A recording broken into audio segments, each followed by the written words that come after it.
But விஜய்க்கு வந்து அந்த கான்ஃபிடென்ட் இருக்குது. இன்னொன்று வந்து இன்னைக்கு 18 வயசுலேருந்து 24 வயசு வரைக்கும் இருக்கிற ஆண் பெண் 2 பேருமே வந்து விஜய் ரசிகர்களாக பெரும்பாலும் இருக்காங்க.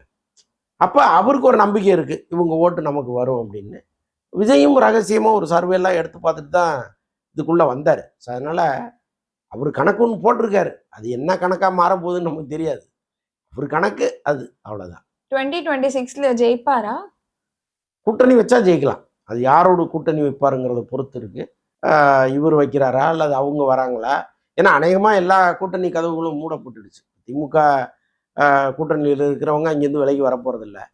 அதிமுக கூட்டணியில் இருப்பவர்கள் இப்போ அந்த கூட்டணியில் பிஜேபி இருக்குது, அவங்கள தள்ளி வச்சுட்டு அதிமுக விஜயை சேர்த்துக்க போகிறதில்ல. ஸோ இந்த மாதிரி பல சிக்கல்கள் இருக்குது. இதெல்லாம் வச்சு தான் 2026 விஜய்க்கா இல்லையான்னு நம்மளால் கணிக்க முடியும். ஆனால் இப்போவும் ஒன்றும் கெட்டு போகலை. சரியான முடிவை அவர் எடுத்தாருன்னா அட்லீஸ்ட் எதிர்கட்சியிலையாவது வந்து உட்காரலாம். அண்ட் இன்னைக்கு இருக்கிற விஜயோட நெட் வொர்த் என்ன?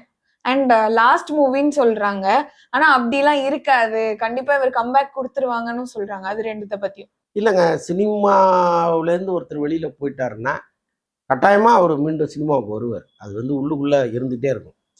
அது வந்து இப்போ எம்ஜிஆர்லாம் முதலமைச்சர் ஆன பிறகும் ஒரு படத்தில் நடித்தார் அவர். ஏன்னா அந்த படம் பாதியில் நின்றுச்சு, முடிச்சு கொடுக்கணுங்கிறதுக்காக நடித்தார், மதுரை மீட்ட சுந்தரபாண்டியன்.